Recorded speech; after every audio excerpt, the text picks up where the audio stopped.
It's never too late to start and start all over again. Hey everyone, this is Robbie Speaks at napadaan ako sa FYP mo dahil baka ito na yung sign na hinahanap mo. I'm sure may mga pangarap kang hindi mo pa natutupad, may mga gusto kang bagay na hindi mo pa nakukuha, at may mga dreams ka na hindi pa nangyayari. You may have failed before and you may have been broken so many times. Pero tandaan mo that your failures and past experiences don't define you. Every day is a chance to be a better version of yourself.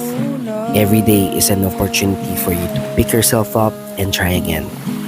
Kaya kung may nagawa kang mali o naging disappointment ka man sa iba, lalo na sa mga mahal mo sa buhay, please stop replaying that moment of your life over and over again.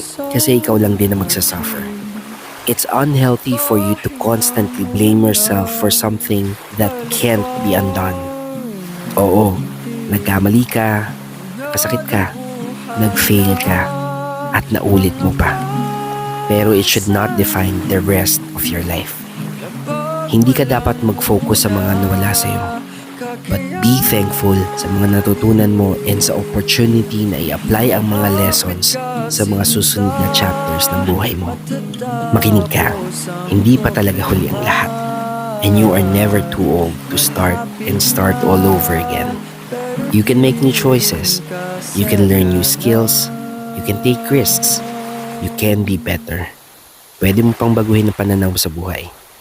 Pwede ka pang magsimula muli. At pwede ka ulit maging masaya.